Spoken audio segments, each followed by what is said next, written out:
Final score from Jacksonville, Steelers 31, Jags 25. Yeah, Pittsburgh kicking off the preseason with a win Saturday night down in North Florida. Rudolph reins it in. Beanie Bishop says checkmate, and Little kicks big, drilling a 70-yard field goal. Here we go. The Locked On Steelers Squad Show starts right now. Wave those terrible towels. It's the Steelers Squad, sponsored by Gametime. Everything Pittsburgh Steelers every week. Breaking down all the big hits and game-changing plays from the Steel City. The way only the Locked On Podcast Network can. From the steel curtain to the next generation, the Steelers Squad Show starts now. That is right. Here we go. This is the Steelers Squad Show right here on the Locked On Steelers Podcast Network. This show, brand new, and will be coming at you live twice a week. An hour preview during the week, and then right after the game, a live post-game show. That's what we're doing right now. I'm your host, Tyler Feldman, and joining me on the Squad Show this season, former Steelers offensive tackle Wayne Gandy. Honored to have the 15-year NFL veteran and former first-round pick on the show. And we've also got my main man, Chris Carter. You've probably read his work in the Pittsburgh Post-Gazette, and you've definitely seen or heard his work right here on the Locked On Steelers Podcast Network. He will be joining us in about 30 minutes. He's got a busy schedule post-game, so Chris is always critiquing, writing, analyzing. We'll get him hopefully for the back half of this show here tonight. But Wayne, what a night down in Duval County. Look, I know it's only the preseason, but boy, it's just fun to have some NFL action back in our life. Tyler, I actually, just to get this going, oh, yes, I looked into my collection. Oh, no. And I won this off of Marco Coleman. I don't know if you remember Marco Coleman, played with the Jags. He went to Georgia Tech. Okay. And we played each other, and the winner got to take the other player's helmet. I just happened to have a Jaguar helmet, you know. It's a good-looking helmet, and it's different from the game that I typically play in a swimming pool with friends, Marco Polo, but you played a game with Marco, and you got a helmet in return, so that's pretty cool. Had to take the helmet with me, but preseason football is back, and, always hard to figure out which direction a team is going, because everybody has a different philosophy. Everybody's at a different stage. Some teams are young, as you saw with the Jags, in there, especially on the offensive side of the ball, putting Trevor Lawrence out there, ETM, a lot of their starters for them out there. But with the Steelers, a lot of guys missing that we're going to end up talking about this year. But I thought it was a great start for them. We've got the live chat, the feed on this time around. CC saying, as solid a win as I could have hoped for. Happy to see Thornhill, Roman Wilson, Mount Washington stand out. What do you think about that, Wayne? Some guys that came to play and showcased what they had. You don't often see everyone for a full game. For me, Roman Wilson in particular, Juan Thornhill had that huge hit on that first Jaguars drive with that almost Ryan Clark-esque hit across the middle. But it's nice to see some of these guys at least wearing their helmets, not having a Jaguars helmet to the side, actually putting the helmet on and playing some real football. Black and gold, black and yellow, they get a win here down in Jacksonville. What were your biggest takeaways, Wayne? Well, first, starting with the quarterback position. We wondered where would Mason Rudolph fit, and hats off, salute to Skylar Thompson. We're talking about a guy that just 3-4 days ago was somewhere else until he got a phone call. He came in, did major work. I mean, you have to tip your hat to him for staying ready. That means, he comes in, he performs, but defensively with Thornhill, Beanie Bishop, I thought the back end of the defense did a good job and showed a lot of promise. You just imagine when you plug in those other guys, to have that comfort that these guys, just a lot of rallying to the ball. And offensively, the offensive line. We didn't get to see them do a lot of run blocking, but good protection early on and smooth operation. Not a lot of pre-snap penalties, things like that for the Steelers tonight. Michael May I don't want to hear Caleb Wilson slander. The O-line struggled to run block most of the game. Wayne, that's kind of your bread and butter. You wanted to see the offensive line. It's tough in a first preseason game. We didn't see a ton from the running backs, close to 60-plus rushing yards on about 25 carries for the Steelers tonight. What are your evaluations of the running game and the run blocking game on that offensive line? Well, similar to Wednesday when we talked, and I said, well, the mentality comes from actually you got to go out and put your mind that we're going to run the ball. Now you tune in tonight to the game. The first two drives are mostly short passes, working underneath. If smooth, they really didn't commit to running the ball with that first unit. And then when they did, as I was talking about, when that mentality is just not really there. And you can try to figure out where it is talent-wise, but you can't figure that out until you commit to running. They tried to bounce the ball, get it out on the edges, too much penetration by the Jags, just real soft on the edge trying to run the ball. And now you got to decide, is that the talent or is that just not me drilling the guys to feel like that's what we're going to have to do to have success? Aaron Rodgers with a clipboard on the sideline for this game. The Rattlesnake Ranch saying winners, number one, Mason Rudolph. Let's get into the quarterback play here a little bit here in this first segment. We're here for an hour. We're going to be answering your questions. Feel free to comment. We want to talk about this. But, hey, Mason Rudolph looked smooth operator, like you said, Wayne. 9 of 10, 84 yards, had that one touchdown to Darnell Washington. Slam dunk over the goalpost, 19-yard passing catch. And Ben Saul's rookie kicker out of pick got the extra point. That made it 7-3 Steelers in that first quarter. Mason Rudolph coming back. You talked about it, Wayne, on Wednesday, the importance of him regaining the locker room.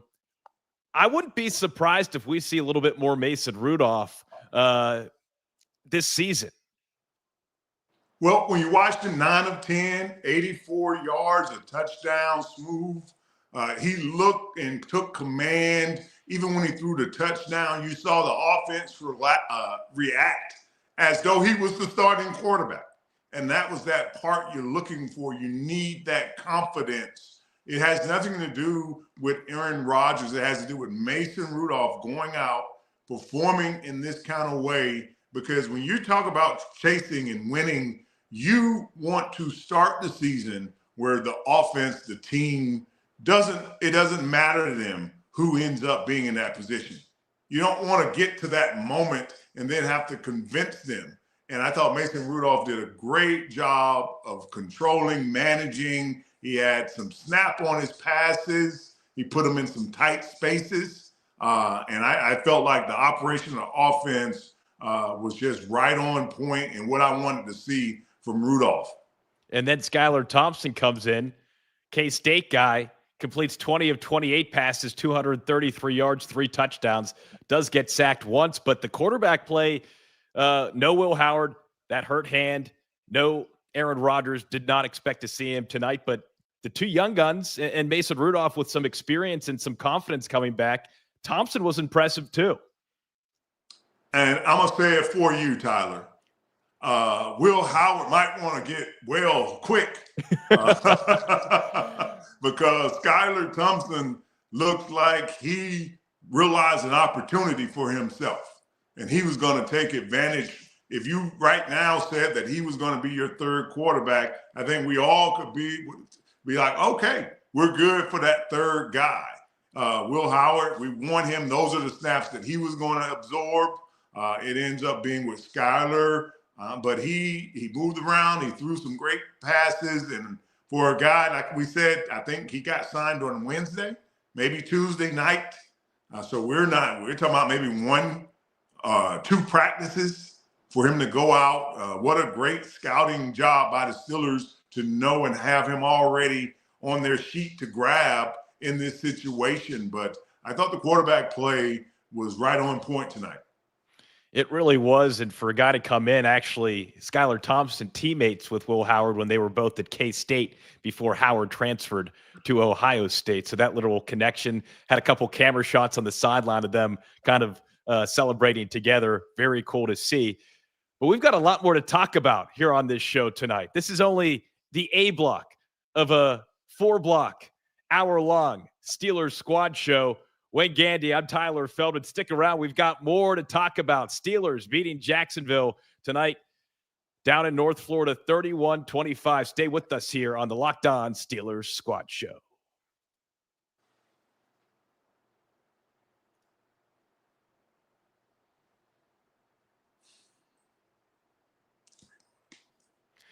Back here on the Locked On Steelers Squad Show, Wayne Gandy, Tyler Feldman.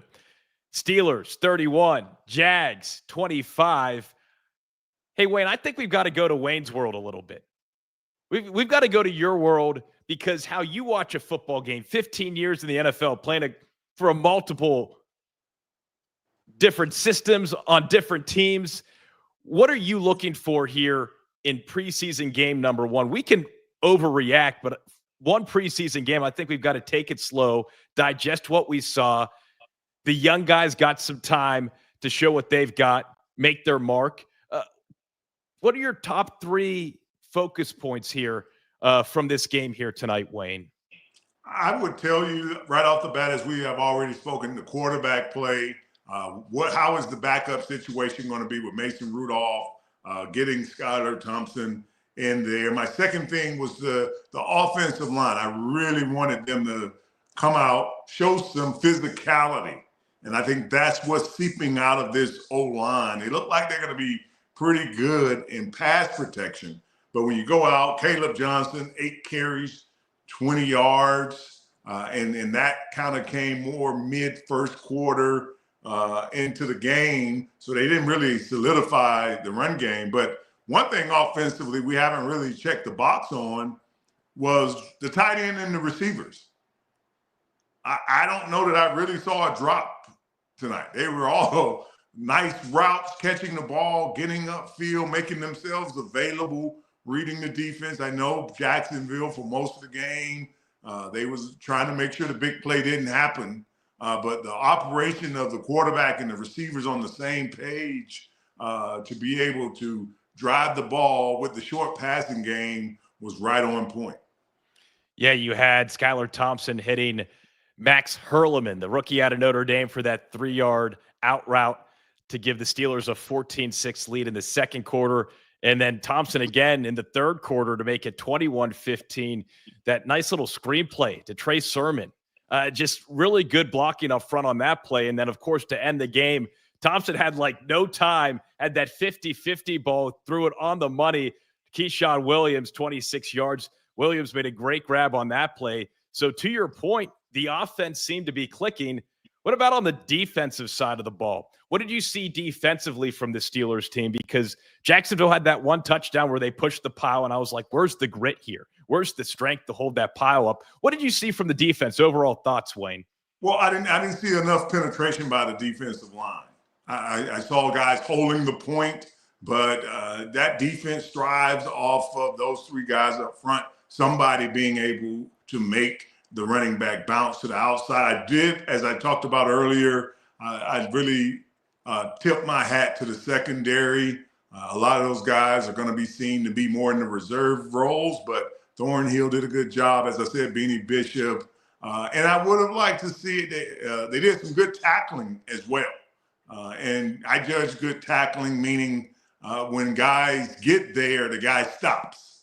And I saw that tonight. It wasn't a lot of broken tackles or a lot of yards after the defender got there. What I would like to have seen, and I know we're very vanilla right now. We're talking about preseason game. You really just take this for what it is. Your first test, your first time getting out on the road, seeing another jersey. But I didn't see any individual pass rush. I didn't see anybody even get close, basically, in an individual situation. Now, we know the main man was not out there in T.J. Watt, and we know Cam Hayward right now, or the veteran. He's not going to play much.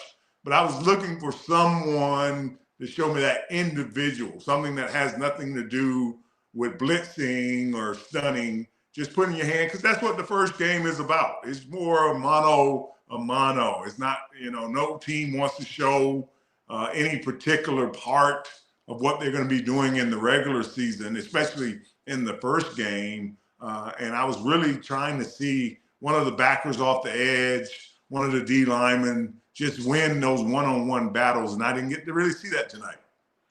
Wayne, I'd love to go back to that third quarter Jags drive, 3 plays, 44 yards. Gave Jacksonville their first lead of the game. Nick Mullins connecting with Trenton Irwin on that 11-yard slant across the middle. Bought a little time, but Irwin beat James Pierre across the middle. Mano-a-mano, a little bit solo coverage there. What did you see on that play? Was it totally Pierre's fault? Could he have covered a little bit better there? Take me through your mindset on that play. It was all, like you said, it was one of those things that he has to make that play. The offense is running that. They feel like that's where they can work and win in that. And you got to win those one-on-one battles out on the edge. And especially, the crossing route is all about individual effort. It's about feeling like you have a matchup. Pierre has to tighten up. And that's why I say I think overall, though, the secondary was doing a good job of being able to manage the Jags offense. They were able to limit them, put them in situation. They had to play some situational football. But in the back end, I'm loving it because I know the main guys aren't there. Cody Silva saying Peyton Wilson looked very good. 3 solo tackles for Wilson tonight. The Steelers are high on Peyton Wilson. What are your expectations for number 41? He seemed to be a guy that the Steelers are counting on that defensive side of the ball. Looks to be a mainstay. Can he be that player? I don't know. Do you think that's a guy that the defense can count on throughout the course of an entire season, Wayne? And I think that made some good individual effort. I think that with him, and when you go down the stat sheet, nobody really, 3 or 4 tackles was about the most that anybody had on the defense. I think that with Wilson, and you got to have those playmakers. And some of that playmaking comes because of the double teams that Hayward, TJ Highsmith, those guys get, and you got to be able to make plays. So I think the Steelers defensively are going to be just fine. I'm really more concerned, like we've been talking about, that the offense joins the party this year. I have no qualms with where the defense is going to be. I believe they're going to pick up. They're going to continue to be in that top 5 or 6 defenses. But we're looking for the offense to equal them, to keep up in this. And I think that's where we brought. That's why we talk about the offensive line. That's what when DK gets out there. And I can't rave enough about the receiving core. I just thought when I watched Steeler games last year, it was just some simple drops. It wasn't even like there's a defender. It's just you're making the move and never caught the ball. Tonight, guys looked from Connor Hayward to Washington. Everybody looked like they knew where they were going. And that's what you're looking for in your first game. 29 catches, 317 total yards, 4 touchdowns for that Pittsburgh receiving core tonight. And it was hot, humid, a little bit wet down at Jacksonville. So, yeah, credit the wide receivers. Certainly a lot of exciting guys that going down through the list there of playmakers. Keyshawn Williams, of course, with that 29-yard long. That was the longest catch of this game here tonight. Hey, Wayne, before we go to break, we've got to talk about this because I was watching the game and I could not believe it. Jacksonville Jaguars kicker. Cam Little drills a 70-yard field goal. Longest field goal in NFL history in a regular season game. Justin Tucker, 66-yarder, September 26th, 2021 against the Detroit Lions.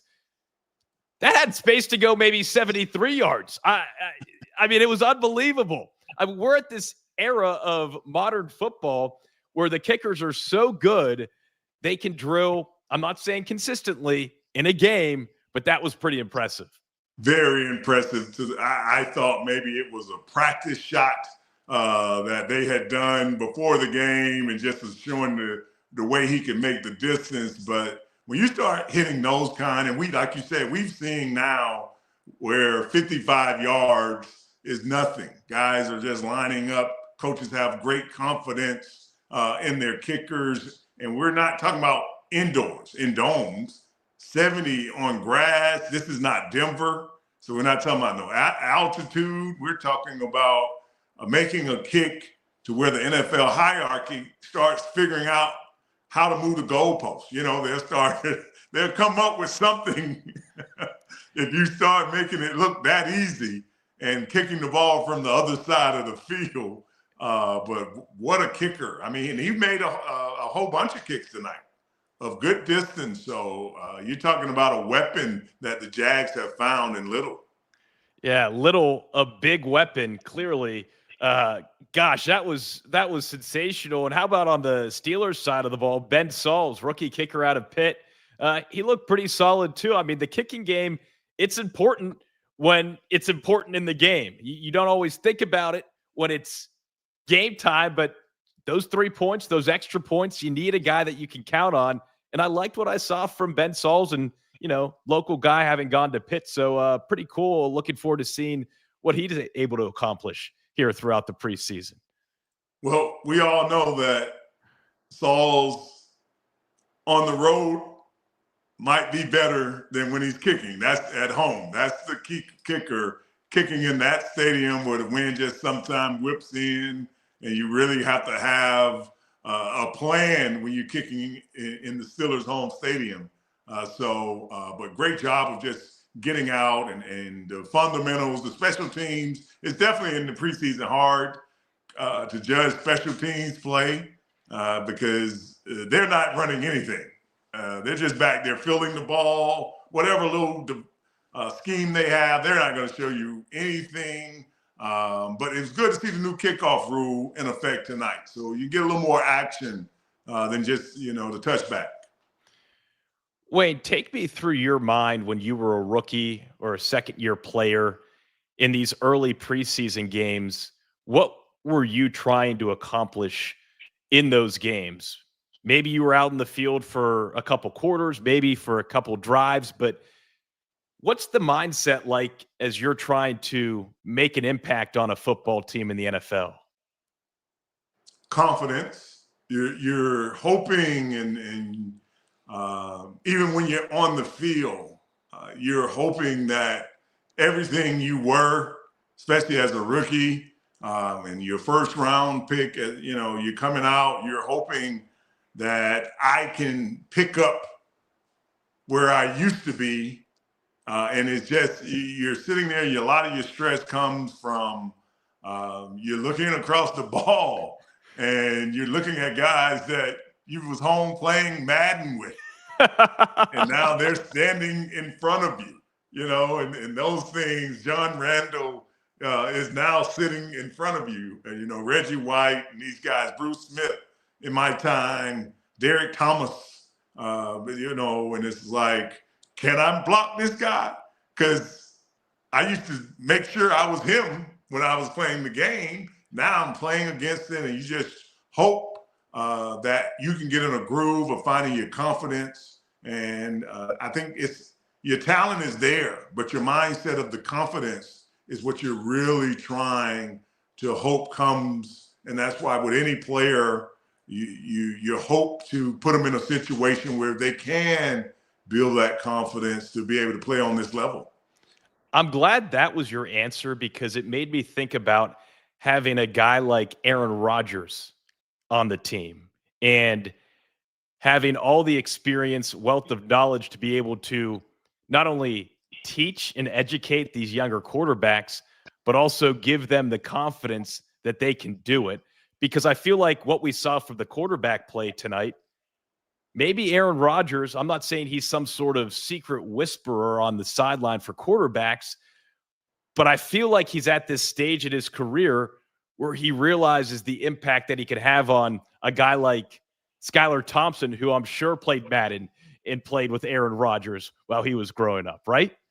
Yeah, definitely. It's veterans, the idea of trying to get everything from your coaching staff, kind of has started giving back way to that. Hey, I might need to keep a veteran around to be able to pass some of that personal knowledge.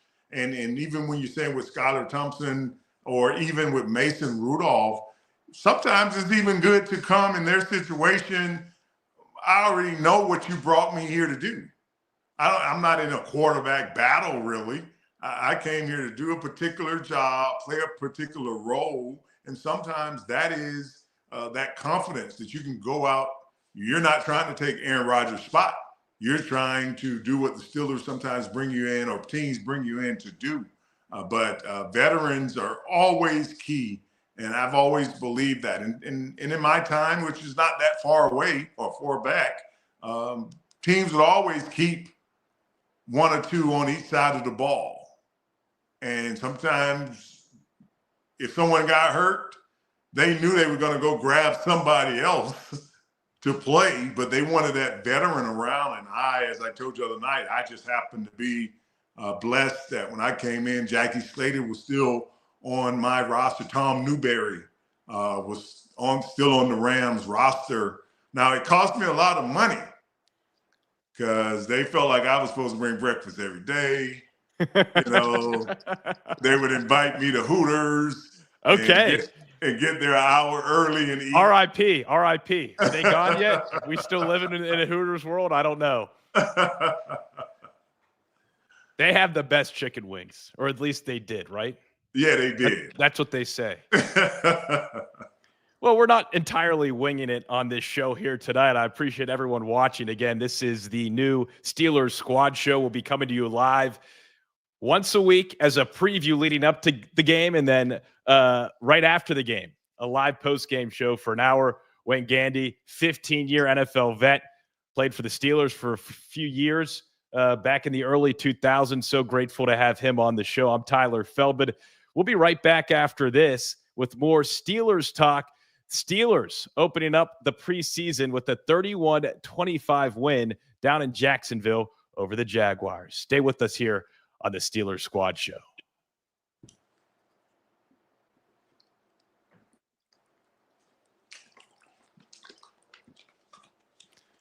Back here on the Steelers Squad Show, staying hydrated, which is critical this time of year. We are still waiting for Chris Carter. If he does come on the show tonight, I just want everyone to understand Chris Carter wears 18 million different hats. He's writing for the Post-Gazette. He's doing his Locked On Steelers responsibilities. And if we're lucky, we'll be treated to Carter's critiques here at some point during this show. Wayne, let's talk more Steelers Jags.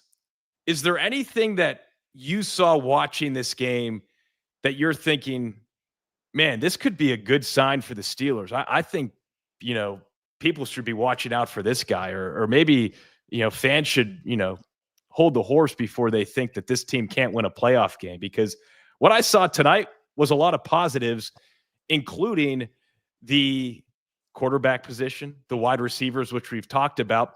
What about the secondary? What about the linebackers? What about that side of the ball? Juan Thornhill at camp earlier this week said that this is going to be the best defense of all time. We talked about it. We laughed about it. But I kind of liked what I saw from the defense for a preseason number one game. I totally love the energy that they played in. They had that hustle to the ball mentality, not waiting around for one guy to make a play. Looks like. And speaking of making plays, Chris Carter. Here we go. Hey, Chris, welcome. We're thrilled to have you. What's going on? Thanks for having me. Just, getting through all my duties for the night. Got some Post-Gazette duties that we had to handle before we hopped on, but we in here. You are in here. And don't worry, I told everyone that you wear 18 million hats and that you were probably handling some Post-Gazette duties. Chris, while we have you, what are your initial thoughts of this game tonight? Wayne and I were just kind of talking about how kind of a lot of positives from this game. Don't have to get crazy about it, but there was a lot of things to like, right? I liked the smoothness of the offense. I thought you didn't see a lot of procedural penalties, which you often see at this time of the preseason. You didn't see a lot of guys messing things up left and right. You saw just pointedness, like, hey, this is the play, we're running it, let's go here, let's get this done. A lot of guys being about the details. I was really encouraged by Roman Wilson, who, was not very noticeable the first week and a half of our camp or so, but then, like, I'd say over the last week and a half of camp, he's increasingly gotten better and better, or at least more noticeable with how much better he is. And you saw with that big catch he had over the middle from Mason Rudolph, ran a good route, got open, caught it, with the guy coming after him, and made the play there. I thought Darnell Washington getting the touchdown he did was another good sign of his growth as a player. He was a guy that when he first got to the Steelers, he really couldn't run too many routes at an NFL level. Now you're seeing him be able to do that. And again, like overall, like the offensive line, picking up blitzes, being pretty solid there. Wayne, I wondered your thoughts when that one sack was given up. I thought it was just more of a coverage sack because Mason just held on to the ball forever. So, like, really for the offense, the only thing I thought that didn't go their way was that Caleb Johnson didn't break off like any big runs.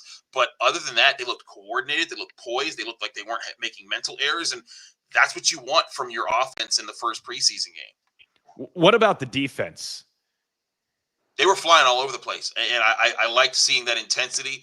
But that's kind of what I've been seeing every day at camp, man. And even though, like, this defense is going to look a lot different when Jalen Ramsey's on the field, and not just because he's a player on the field, but because of his attitude just feeds into everyone else. When he's out there, there's a meanness, there's an evil spirit in the Steelers defense when he's out on the field, and you could really feel it among the other corners. But I mean, you look at Peyton Wilson holding the green dot down. I didn't really notice too many communication breakdowns for the defense. I thought they were pretty much in line. I thought Cole Holcomb had some really good plays where they were going after him on some third downs, and he was in position to say, hey, if you're going to beat me, you're going to beat me with a perfect throw. So really good on his part. I thought Derek Harmon got a couple pressures. The one interception that got called back for the roughing the passer on Isaiah Loudermilk, I thought that was caused because Derek Harmon just beat his man to the inside and put that big paw up, and the quarterback was like, I'm not getting hit by that guy. And so he chucked it up. He got erased by the penalty, but, I thought the defense did well. I thought the main person on the defense, I thought kind of struggled was James Pierre. He got beat bad on that touchdown, which is, sucks for him because this defense is going to have very, very limited opportunities to make it. I thought Beanie Bishop did a good job. I thought Brandon Echols did a really good job with that one breakup where he was low in the zone, came back and swatted the high pass. And I feel like this is a situation where, hey, if you're a cornerback and you make more than a couple mistakes in preseason throughout the rest of the season, good luck making this roster because there's too many good cornerbacks on this team. Yeah, we talked about that Pierre situation on that touchdown. He just got flat out beat. Yeah. Was there anything, Chris, since you've been at camp, start to finish so far, that disappointed you or that underwhelmed you that you were hoping to see? Was there anything that you were like, where is this? Or can this happen? Anything of that sort? I mean, I thought the defensive line as a collective didn't destroy people the way that I had seen them destroy people in camp. I thought Derek Harmon got some pressures. I didn't see him destroy the run the way I had been used to seeing him do it in camp. But I also, and I got to get some clarification on this from people who were there because I'm obviously in Pittsburgh right now. But I didn't see any YA Black after a while. He played early, and then it looked like he came off, and he looked like he might have had something on his hand or something. I couldn't tell if he got hurt. But I didn't really see him making a difference. In all camp, I saw him making a difference. Harmon, I felt like, he had a couple pressures. He didn't get on the stat sheet much, but I'm not going to ring him too much for that. I thought he could have, maybe if there's a little bit more push here and there.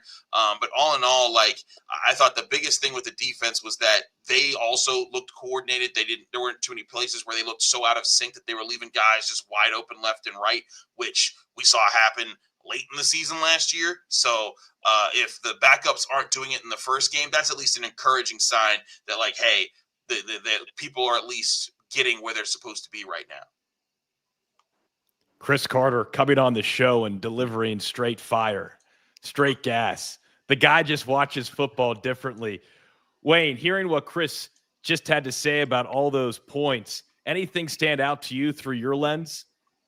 Well, similar to Chris, when you watch defensive line, like I said, they were holding the point, but no monsters up there. Yeah. You know, it wasn't no deep penetration, that Cam Hayward type play. Offensively with the offensive line, as I said earlier as well, good in the pass game. The best part about it, he was picking up the blitz, but I got to see another sample size of the run game. Right. And I think the pass game is making them mentally soft. They're soft at the point of attack. And instead of trying to knock people back, they're just trying to position themselves. And that's why when you saw Caleb Johnson try to get to the outside, there's nowhere to go out there. So, and it's more of a mentality. I believe the talent is there to run the ball. But in Arthur Smith as an offensive coordinator, where he's been, he's ran the ball. But you got to give the guys an opportunity, because I know in that first quarter, they really just were not trying to run the ball. And it's always tough, first preseason game, to fully evaluate, but maybe what will it take for that run game to get to that next level? You know, I think it's going to be interesting. For most of this year and all of this year, I still say the offensive line is going to dictate where this team goes, because if they're able to protect Aaron Rodgers, he'll stay upright. He'll be able to make reads, but they also have to get pushed. Like Wayne says, I agree. They got to get nasty, be nasty in the run game. But it also takes time. And Wayne, you're an NFL lineman. You don't just get that stuff overnight. The example I often remind Steelers fans of is, remember, it was like the third year of Marquise Pouncey and the second year for David DeCastro, and DeCastro, like on the first drive of the season, tries to do a cut block, and he takes out Pouncey's knee, and Pouncey's out for the season. And it's just like, man, these guys will never get it. Then they turned into two all-pro offensive linemen that had a great career together. So, I'm not going to say, hey, this offensive line has to get it right now. But it might be a benefit if Aaron Rodgers is able to come out, and even without the Steelers, without having a dominant wide receiver too, he's able to move the ball through the air and kind of, win situational football to possess the football for now until the offensive line gets into a real groove of running the football. That might buy them some time, because this team is still going to win with its defense, no matter how good this offense gets. This is a defensive-led team, as it should be. That's where they've invested their money. That's where they've invested their picks, and now they're trying to invest those picks on the offensive side of the ball as well. But if the O-line and the running backs can get on the same page and become, a top 12 rushing unit by mid-season, that might be the pace that you're looking at, that you want to see an efficient rushing game where you don't, they're not the most dominant group, because that's going to be tough to just forge in one season. But if they're making those solid plays, then that balance with Aaron Rodgers will become more dangerous, because now he can see, okay, the linebackers are creeping up. Check. We're hitting play action. We're hitting Pat Freiermuth up the seam. Oh, you know what? They're backing off. Hey, check. We're getting this to Caleb. He's going to bounce here. We're pitching this to Jalen. He's going to get it out wide, and we'll pull someone out there.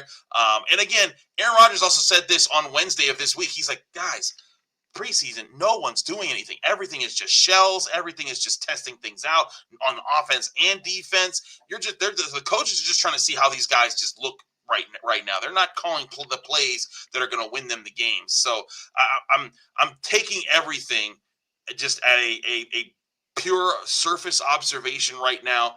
Put it in the notebook, come back to it as we see it throughout the rest of training camp, throughout the rest of preseason, and then we can start to make the hard evaluations as far as where everyone really is. We talked about the quarterback position a little bit before you hopped on, Chris, but Mason Rudolph coming back, he looked good, looked smooth. And then Thompson, he also looked like he had things together as well. What's your take? Again, put it in the notebook. It's just the preseason. But it looks like the quarterback room, if Aaron Rodgers stays healthy, even if he gets hurt, it seems like Mason Rudolph can be a reliable guy this season. That's why they brought him back, right? This guy knows the team. He may not know the Arthur Smith offense, but he's a guy that, hey, everyone likes him. Everyone wants him around, so they like to have him in there. But these are two guys that have started in playoff games. Like preseason football should be nothing to them. And it was. Like Skylar Thompson comes out 20 of 28 for 233 yards, 3 touchdowns. Mason Rudolph 9 of 10, 84 yards and a touchdown. They're just conducting the offense, taking what's there. And again, the defenses aren't trying to throw the house at you. They're not trying to disguise, quarters coverage with, cover 2. They're not doing all that. You're just going out here making basic reads and saying, hey, is Rowan Wilson going to beat that guy one-on-one? Oh, he did. Here's the football. There you go. And I thought for what they did, what they were supposed to do, they did an excellent job. That's what's asked of them. I know this much. I don't know how much you guys have to deal with the Will Howard fever, because they is all over Steelers training camp and social media. If Will Howard had thrown 3 touchdowns and went 20 of 28 right now, we would have a DEFCON 1, like Steelers fans. Just get rid of Mason, get rid of Aaron. I don't care. Start Will Howard right now, because that would be the case right now. But as far as conducting the offense, good job, veteran backup quarterbacks. You did what you were supposed to do. I'm just digesting. Chris, I've got to get used to digesting your energy. That was just incredible. Will Howard, I do wish he didn't hurt his hand, because I really want to see him in action. Good guy. I like him a lot. What have you liked about him? What is something he's done at camp that's been like, you know what, this is a guy that I want to have success, get healthy, or have a chance to at least show what he's got? He's professional. Like, he's not coming in here like, I know guys that have won like conference championships and kind of smell themselves a little bit, because they're like, man, I just did that a big year. This guy just won the national championship with Ohio State, and like he could have came into this whole thing being like, like backup stuff, whatever, guys. I'll prove it whenever I get a real chance. But he has not. He has taken every rep seriously. He has said he's been like, hey, I'm doing this, I'm doing that. He's looked poised. He's made some mistakes. He's gonna make some mistakes. He's a 6th-round rookie quarterback.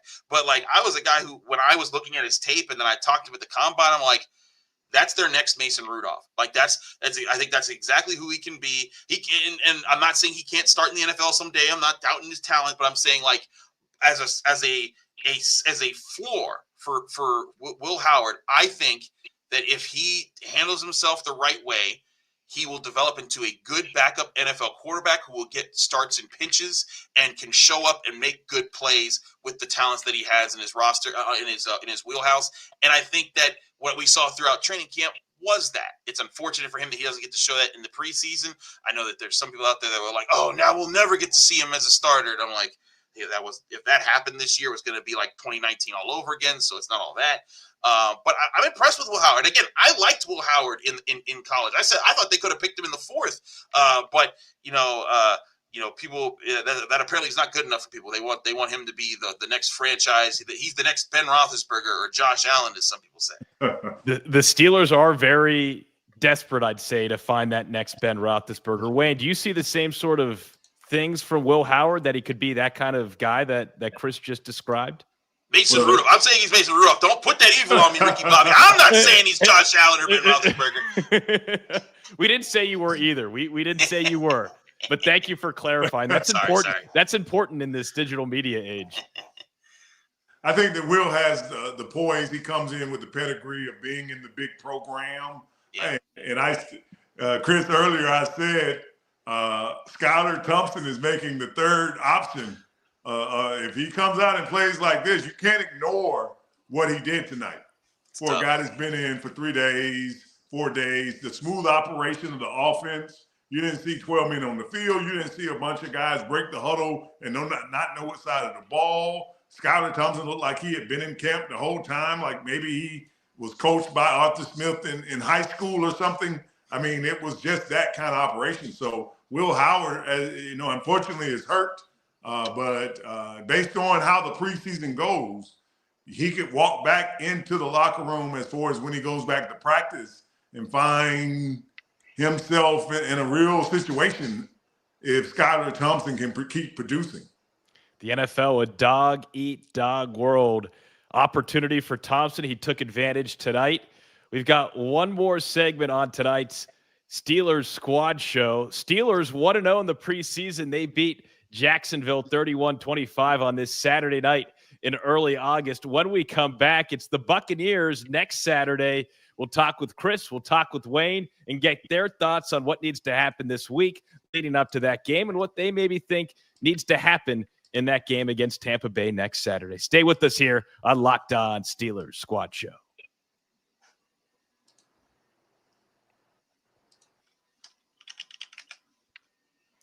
Welcome back.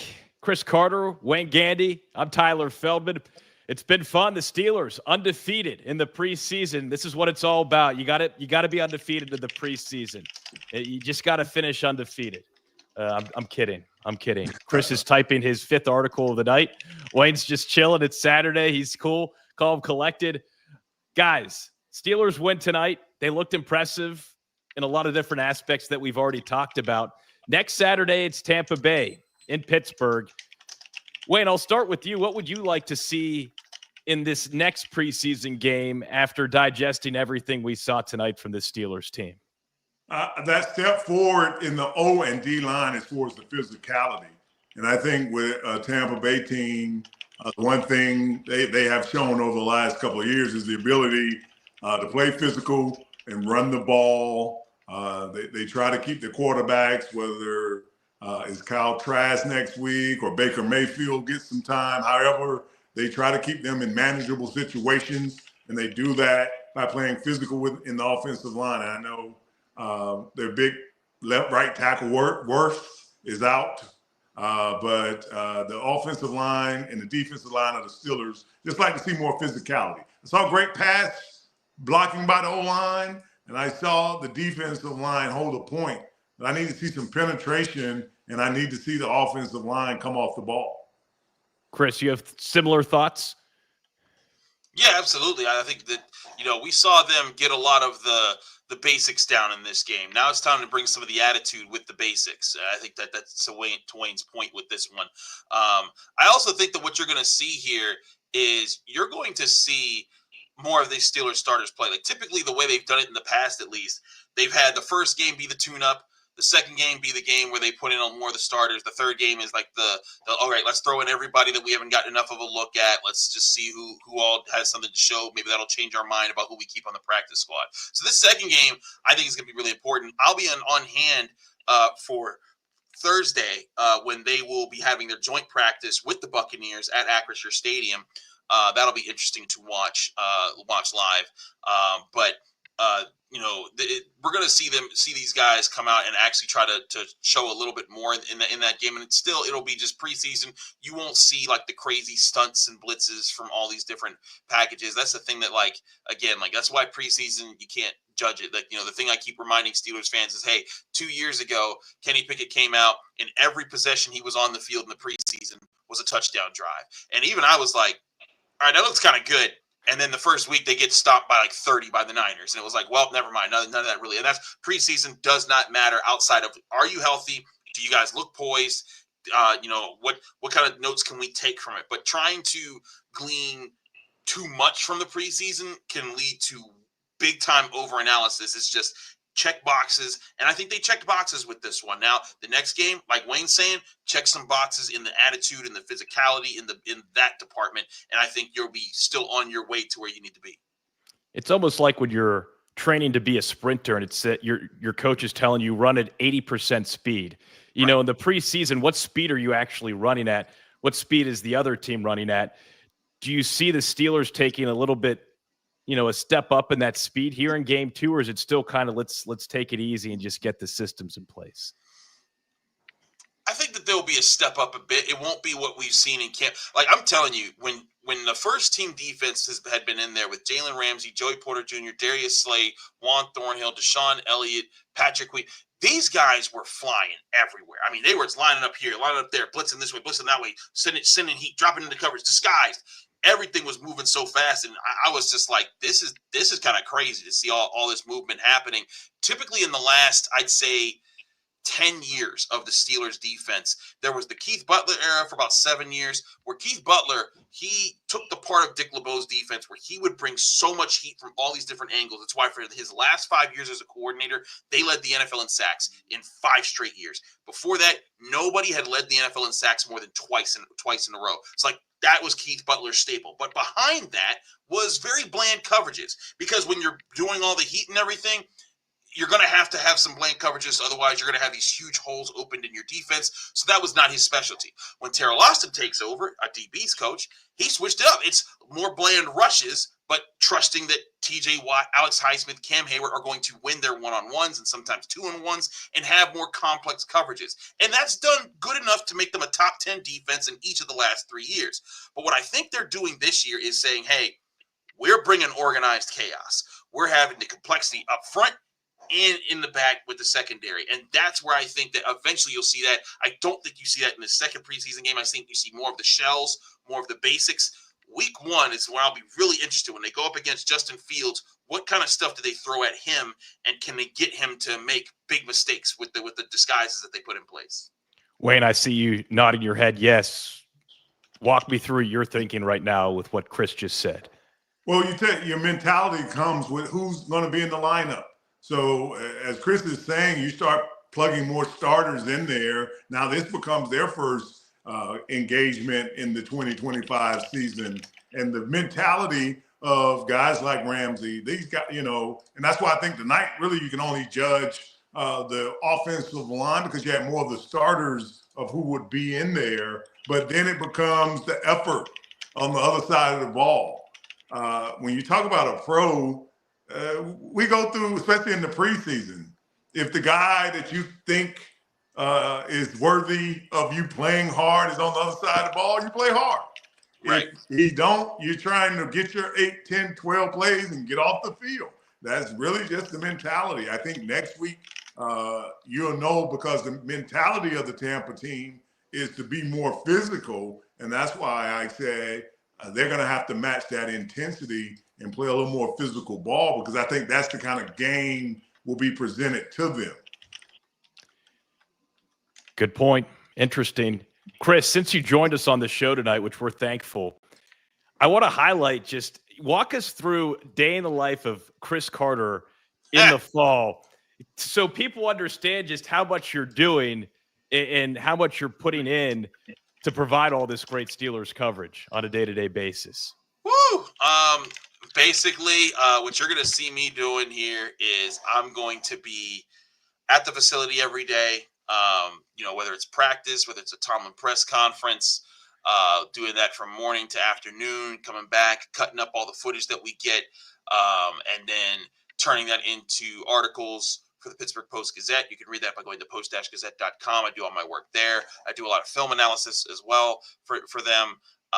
You can also, and then of course, I'm also doing my Locked On Steelers duties every day, Monday through Friday, 30-minute show. Plus we get all the breakdowns. As soon as this is done, I'm going over and recording that. So that's next up. Wearing all those hats, I'm just glad, guys, that I'm no longer covering Pitt football and Pitt basketball. Not that I dislike anything about that. I had a great time covering both those programs. Awesome people, awesome programs, great times that I had traveled, had some really good reporter memories with in those beats. But your boy is getting a little up there with 36 to be covering 3 teams in 3 different leagues. So we're glad we covered Chris, one. 36, I was still on the football field. I was still blocking at 36. Come on. And listen, when 36 in football years is a lot older than actual 36. So kudos to you, Wayne. I could not do that. But in all seriousness, I'm blessed to have great people around me, great people here at the Locked On Podcast Network. I'm excited to get to do this show with you guys. So we'll be doing a lot of things here. So if you want Locked On Steelers Daily, it'll be here. It'll be covering all the aspects, everything that you want to see as far as day-to-day stuff, updates, injury report stuff. But we'll also be getting you the insights, breaking things down. We have our crossover Thursdays where each Thursday we talk to the host of the team the Steelers are about to play. So you get insights on the other team, and then we get you previews. We are all busy and all go all year long. So we thank everyone that joins us here on the Locked On Podcast Network. Yeah, and I think I can speak for Wayne, but we're thankful and grateful to be able to join you here on this Steelers side of the Locked On Podcast Network, Chris. Chris, you're not hurting my feelings. I went to Penn State, so you can talk whatever you'd like about Pitt. You will not hurt my feelings, okay? My parents both went to Pitt grad school, so I've got a little Pitt in my blood. But yeah, Penn State through and through. Any final thoughts from the game tonight that we want to share? with those watching, listening? Chris, Wayne. Get a little. I feel like the biggest thing here is like Wayne's saying, I like to get the coordination was there. They looked like they were prepared. They looked like they knew where they were supposed to go. But I didn't see the flair. I didn't when I'm telling you guys, when I saw this first team defense coming out, they were flying. And again, we didn't see the first team defense. We saw the second team defense plus a couple starters. But they were so aggressive that it was ridiculous. And I'm like, if this is the brand of football they play all year long, they what was it? Juan Thornhill said this past week that they could be one of the greatest defenses of all time. That, of course, okay, little much. Don't need to go that far. There's already several greatest Steelers defenses of all time. But I get the excitement that he's saying because this man has been a part of a Super Bowl champion teams with the Chiefs. He's played with Myles Garrett. He's played with Denzel Ward. He's had some really good NFL experiences with NFL guys. But I think what he's seeing is part of what I'm seeing is there is a lot that this defense is going to be able to do. There's a lot of coordination. There's a lot of experienced guys. There's a lot of young guys who are promising, and that's the excitement that you eventually want to see. But again, preseason, you're not going to see the whole picture. Just see the next steps. But to Wayne's point, they've made a lot of investments. Omar Khan's first 3 years has been all about the trenches. First round picks have been Broderick Jones, Troy Fautanu, Derek Harmon. Tackle, defensive tackle. You had Zach Frazier as a second round pick. The second year. You have Keanu Benton as a second round pick the first year. So again, center, D tackle, and then you have other picks that you've rolled in there. They have put a lot into making sure that their trenches will eventually become their strengths. I think that you just want to start seeing that rise on the playing field to that becoming a strength. They don't need to be a strength right now. They're babies. They're young. But eventually you do want to see it, and it'd be nice to see some of that perk up in this second preseason game. Wayne, any final thoughts? Physicality along the offensive line. I'm with Chris. I believe this defense is going to do some real things when you talk about the veterans in the back end and the guys up front, the hunger they have to succeed. The defense, no question. The offense, when you talk about Aaron Rodgers, when we talked Wednesday, I told you, have those veteran, older quarterbacks, you got to give them the comfort that they're not going to have to throw the ball 35, 40 times a game to win the game.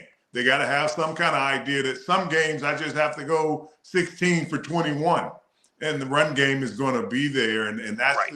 And part of that is not just the numbers, but it's the physicality of this offensive line and what they produce.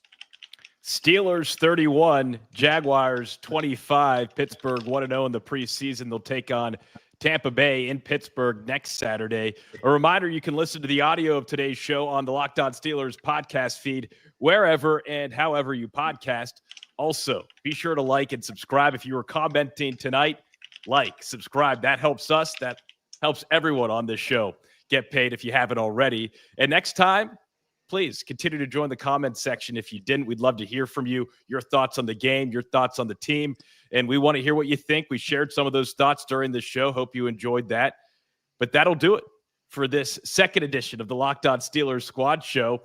Be sure to join us live Wednesday night, leading up to that second preseason game against Tampa Bay next Saturday. Until then, for Wayne Gandy and Chris Carter, I'm Tyler Feldman saying good night. And here we go.